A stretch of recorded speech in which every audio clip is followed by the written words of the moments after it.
Welcome to our special presentation on autism. I absolutely love supporting all of you who are looking for ways to improve your health holistically. In the case of autism, there are a number of factors contributing to the behind-the-scenes functionability of our children. Now, don't worry, because we're going to be sharing a lot of information with you shortly.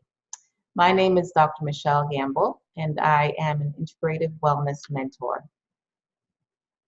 Before we begin, a little bit of technicalities. Please keep in mind that I am not a medical doctor.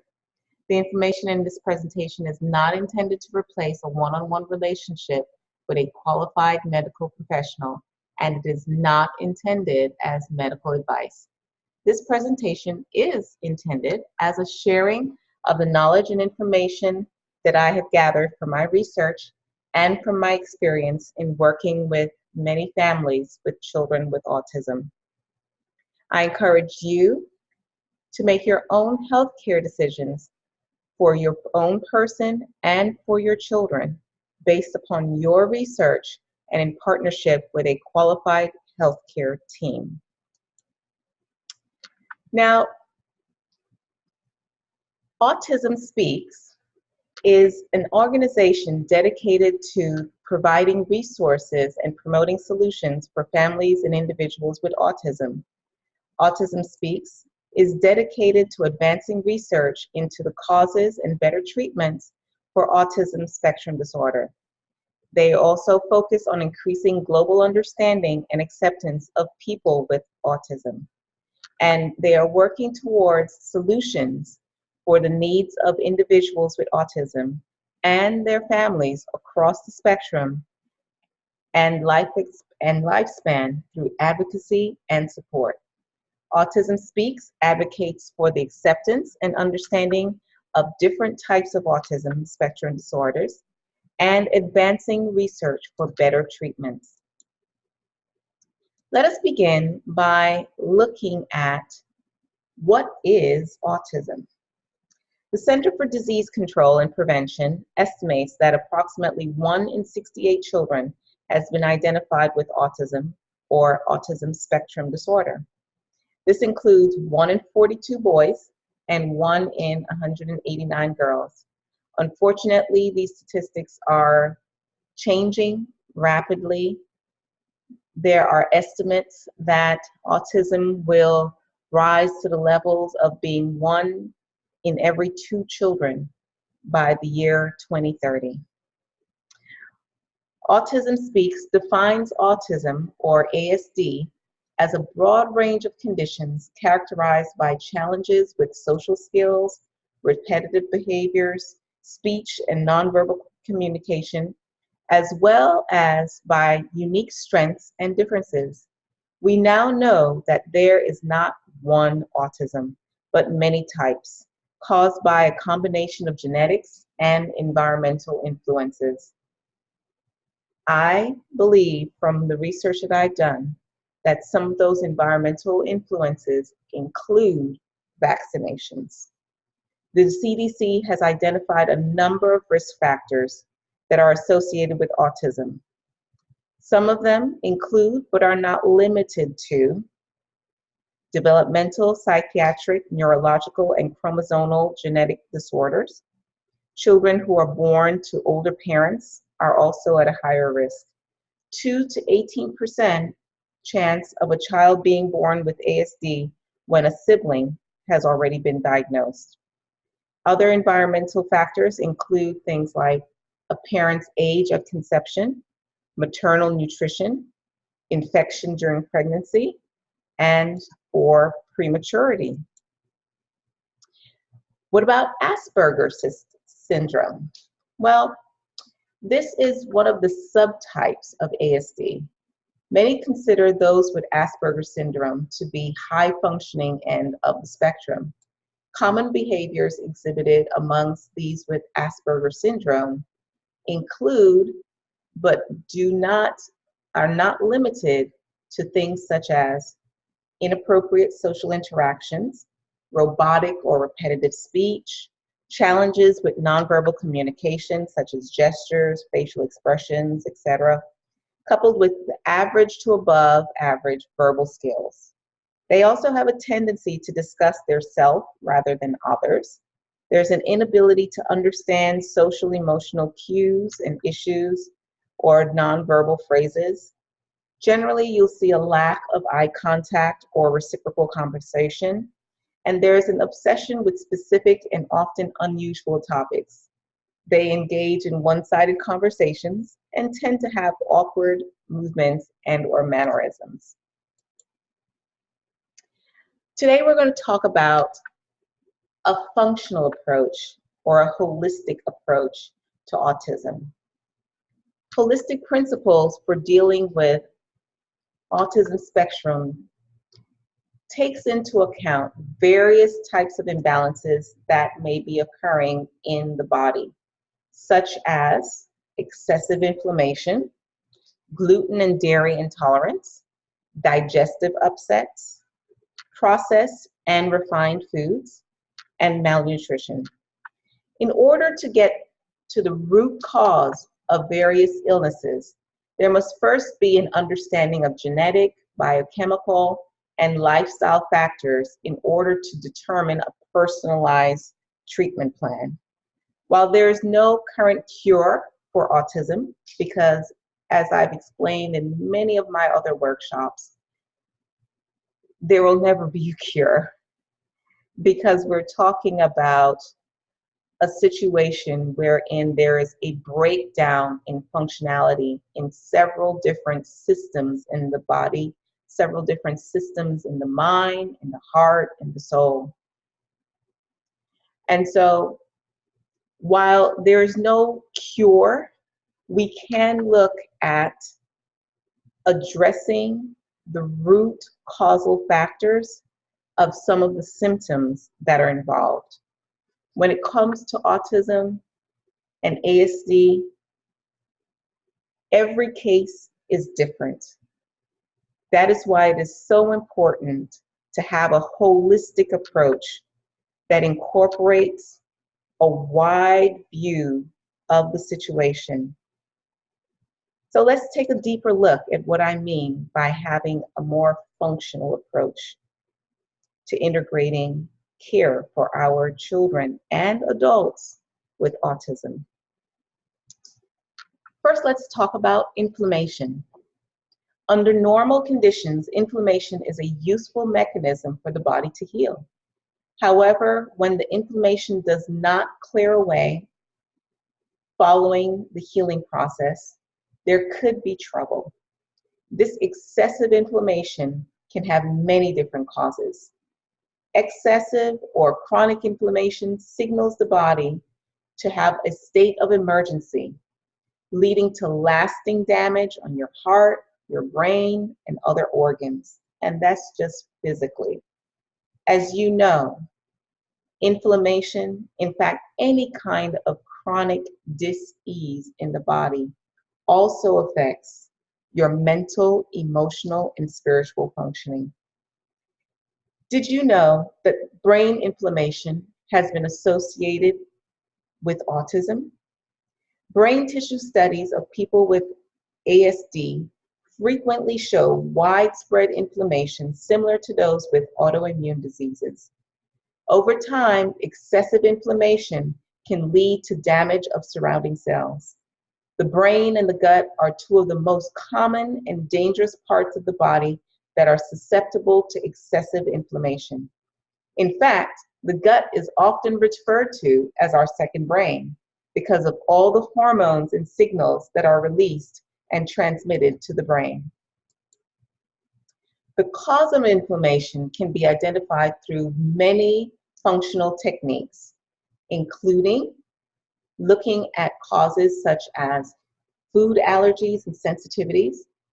One of the first things recommended by many doctors of patients with ASD is to try eliminating gluten and dairy from the diet, as well as because components of gluten and dairy can cross the blood-brain barrier and can impact neurological system, leading to confusion fatigue, fluctuations in mood, and attention issues.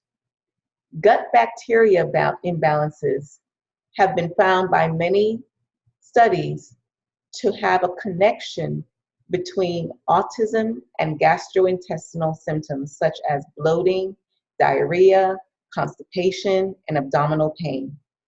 A functional medicine doctor or other practitioners, such as my person, can run tests in order to evaluate the gut microbiota in order to create an appropriate plan to support the healing of the gut.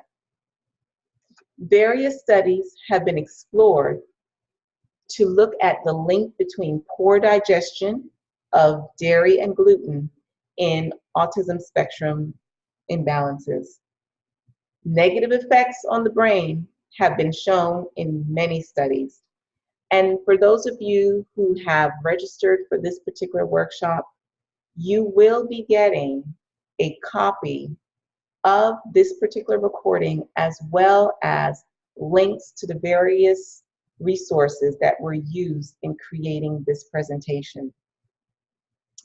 Now, starting a gluten and dairy-free program can be overwhelming in the beginning, as many of the foods that we generally eat or that our children generally eat have these ingredients hidden in them. Some of the tips that you may want to consider are, number one, focus on food that you can eat rather than food that you can't, and experiment with new foods. Two, start by removing either dairy or gluten, as trying to do both at one time can be overwhelming. I always err on the side of slowly but surely. I'd rather you do things little by little in order to ensure more likelihood of success than for you to overwhelm yourself and your child and then you would just give up, right? The third thing to realize is that you want to gain support by communicating your child's new dietary needs with other family members, with teachers, and other caregivers. Plan ahead for social gatherings because you know that most of the times when you go out in public, they are not going to have the types of foods that are most conducive to a healthy program for your child. So make sure that you have many gluten and dairy-free options available on hand and that you provide your child with alternative treats to bring to different parties and other functions. Make changes as a family. Don't make this about your child. Make this an adventure for the entire family, because the reality is that the underlying root imbalances that are present in your child to a greater degree, more than likely are also present within your own person to a lesser degree.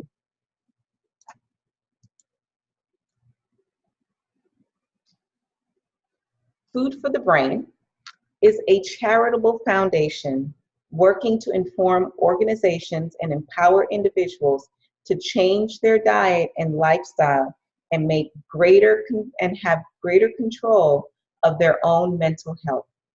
Food for the Brain aims to raise awareness of the importance of optimal nutrition in mental health. Numerous studies have reported a link between nutritional deficiencies and autism. Furthermore, deficiencies are not attributed to just being a picky eater, but rather to impaired digestion and absorption of nutrients from the gut, as well as the increased need for these nutrients by the body. For this reason, it is of utmost importance to understand the role of nutrients on different functions of the body, as well as these nutrient deficiencies that may be influencing your child's behavior, and realizing that they worsen the severity of the autism-related symptoms that he or she may be experiencing and eventually undermining their quality of life. In a report that was commissioned by Westminster Autism Commission, they discovered that dietary intervention in particular, is reported to be beneficial in a large number of cases. This report acknowledges that there is no one-size-fits-all diet. However, a number of metabolic issues have successfully been addressed with nutritional supplementation. Many report to life-changing effects among children and adults with autism. The report concludes that while it is often not clear if simply supplementing nutrients that are lacking will bring about visible improvements in a person's symptoms, it does stand to reason that supplementing what is missing will at least prevent the body from being pushed into further stress and developing even more serious health complications later in life. So now, when we're talking about supplementation, I know you must be asking yourself, well, Michelle, where do we begin? Reports on many individuals indicate that children and adults with autism tend to have low levels of certain vitamins and minerals, including zinc, magnesium, iron, vitamin B6, vitamin B12, vitamin D, and vitamin E, as well as various folates. Supplementation with digestive enzymes and probiotics has also shown promising results in conjunction with gluten and dairy-free diets. Autism Speaks has published information on complementary ways of treating autism. And again, I will be supplying you with links to the different resources for this particular presentation. Interestingly enough, another study has shown that many children with autism have sleep disorders, mainly insomnia, and the hormone melatonin regulates the sleep and wake cycle. Subsequently, supplementation has shown to improve sleep in children with autism. Sleep disorders have also been found to worsen autism symptoms such as repetitive behaviors and social difficulties. Now, omega fatty acids, omega-3 fatty acids in particular, are essential for the development and function of the brain.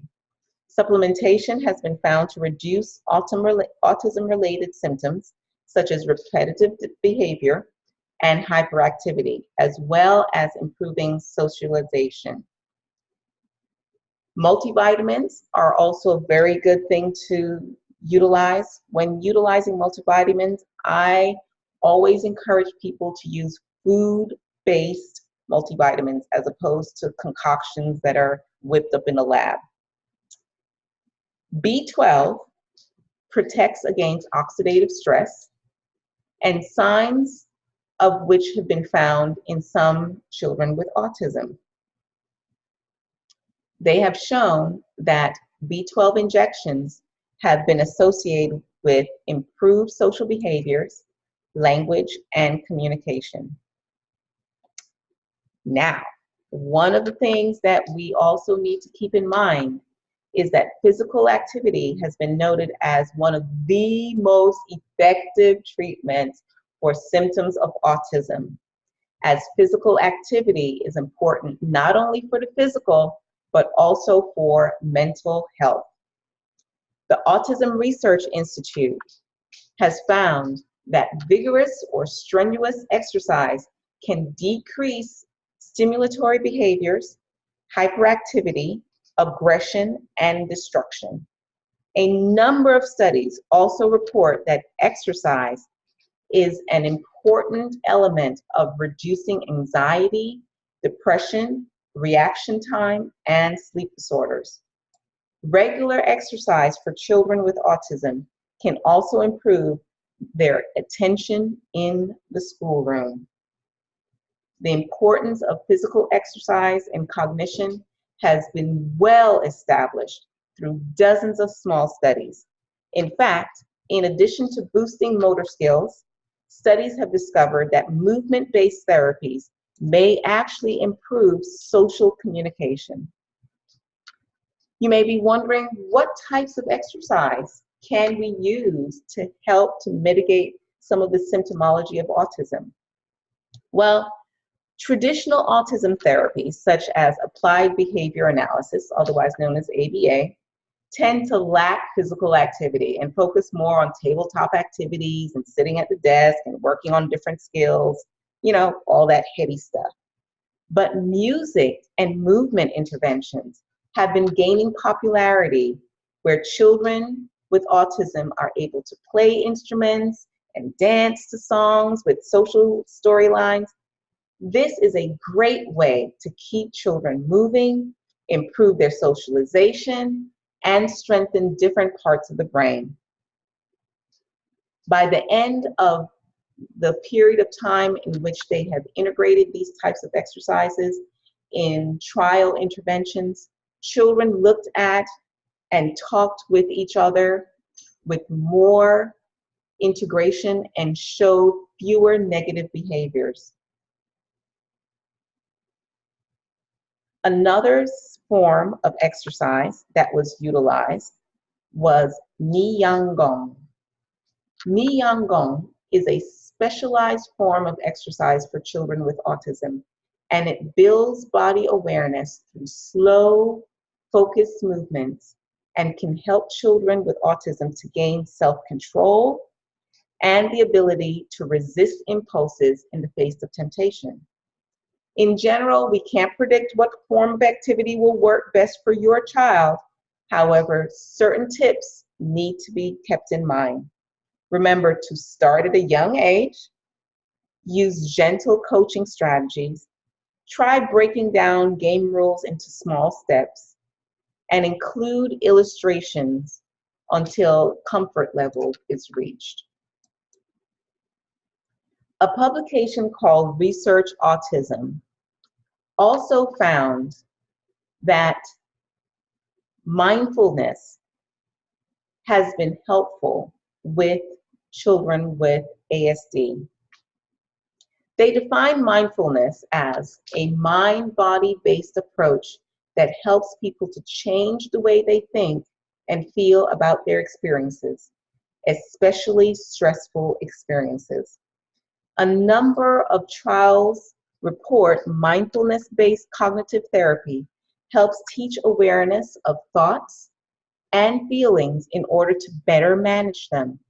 Some noted benefits of mindfulness include improved underlying neurocognitive deficits, improved central coherence and executive functioning, improved social communication and interaction, improved coping abilities, reduced stress, and reduced psychological inflexibility.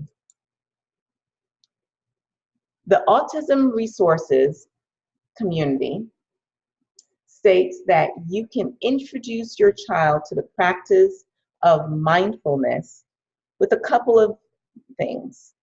One, try bell listening exercise, wherein you have your child close his or her eyes and listen to the vibrations of a bell. Then ask him or her to raise his or her hand once he or she no longer hears the bell, and to listen for the sounds that are surrounding in the environment. Mindful walks through the neighborhood or park can be done with your child. Simply walk in silence for a few moments. Then have your child report back on what sounds and noises he or she heard, or what types of sensations were felt, such as a cool breeze or the birds chirping. Another phenomenal, cute little exercise is to make a glitter jar with water and some glitter and baby oil. This effect will be similar to that of a snow globe, and this activity is particularly useful when your child is having a stressful day. Simply ask him or her to shake up the jar and focus on the glitter as it settles. Practice bedtime mindfulness. As he or she gets ready to go to bed, have your child simply lie down on the bed close his or her eyes and bring the attention to various parts of the body, moving from the toes on upwards through each part of the body and ending in the heart center. Now, another thing to keep in mind is that detoxing can play a significant role in helping your child to mitigate the symptomology that is commonly associated with autism.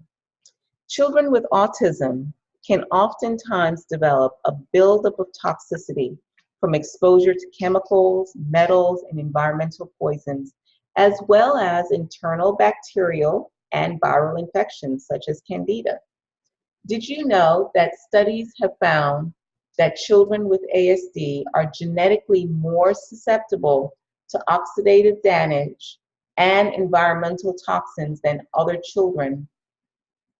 Excessive oxidative stress and low levels of antioxidants are a common phenomenon amongst children with autism. A number of antioxidants are essential for normal development. The body has 7 natural detoxification pathways, mostly involving antioxidant activity. Amino acids, which are essential for detoxification, can often be depleted in autistic children. Heavy metals are often found to be higher than average in these children. These heavy metals include things such as lead, mercury, and aluminum. High amounts of these heavy metals are often associated with low levels of glutathione, which is one of the most important antioxidants that is needed for supporting detoxification pathways.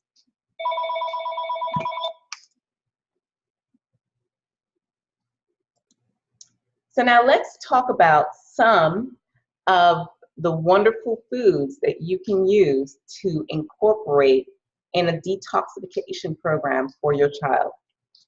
Well, at the top of the list are cruciferous vegetables such as broccoli, kale, collards, Brussels sprouts, and cauliflower. Freshly made juices with celery, cilantro, parsley, and ginger are phenomenal. Celery can increase the urine flow and aid in detoxification. Cilantro may also help in removing heavy metals. Herbal detox teas can be a combination of things such as burdock root, dandelion root, ginger root, licorice root, sarsaparilla root, cardamom seed, cinnamon bark. Burdock root may aid in detoxification, and dandelion greens help to detoxify the liver. And they also help to improve the flow of bile and increase urine flow.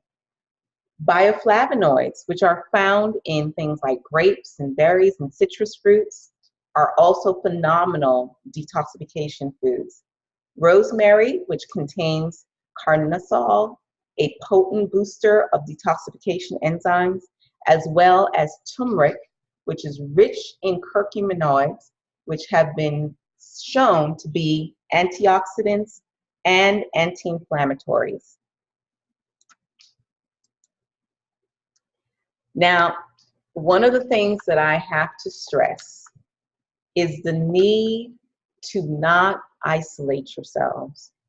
I know as caregivers, life is challenging. You're so caught up in 50 million different activities that you're doing to support your child's well-being. At the same time, it is important to reach out for community. Support groups such as those that are indicated in the resource section of the autismproject.org are able to give support to parents, grandparents, caregivers, and children with ASD. Once again, I'll repeat, you can find resource and support groups by going to the autismproject.org and clicking on the links for the resources and support groups. Support groups have a lot to offer because you can meet families going through similar struggles and get help through confusion and sometimes isolating moments. Some of the benefits of the Autism Project support groups include having ongoing guidance from a knowledgeable mentor, developing a network of support individuals who have similar experiences, being connected to appropriate resources, and receiving training in using the best practices in your home and in your community. Autism Speaks offers a list of support groups. Please, please, please check out their website as well as the website of the autismproject.org. Last but not least, participating in the community can present you with unique challenges when you have a child with ASD. However, community involvement is crucial for being able to gain new experiences, interact with different people and environments, have an opportunity to generalize skills, and to participate in daily living activities. Community participation offers the opportunity to learn and build a foundation for future skills. Everyone can help make the community, and everyone's participation is important for success, including parents, family members, service providers, educators, friends, community members, and peers. The Madison House Autism Foundation provides strategies for success with dealing with community involvement. One example includes tips on building confidence and skills needed to go shopping, as some individuals may need more help than others with seemingly mundane tasks such as grocery shopping. Tips on promoting more independence for shopping outings include counting out exact change in bills and coins to avoid having to deal with the process of waiting for the cashier to give you back change. And once the individual is used to this, give them larger bills with the intention of learning how to wait for the cashier to return change. New skills are learned and use many verbal and physical prompts to demonstrate what to do first, as to lessen the frequency of the prompts as the proficiency improves. Remember that there are many, many websites that are now available to provide parents with support. Some of these websites include autismnow.org, which provides you with the latest news and research. myautismteam.com is a social network for parents of kids with autism.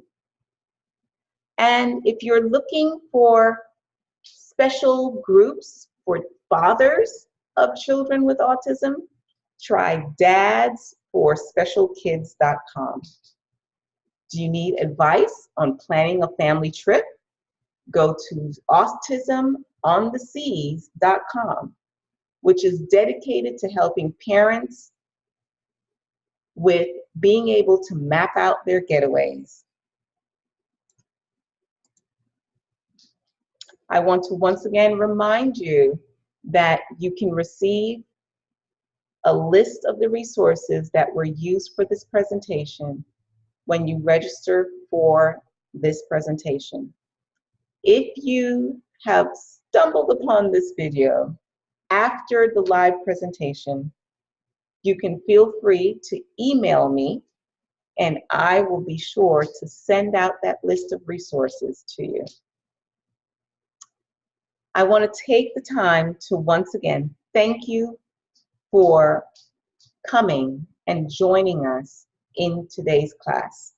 I know how important this topic is for many families, and I am blessed to have the opportunity to provide this information to you.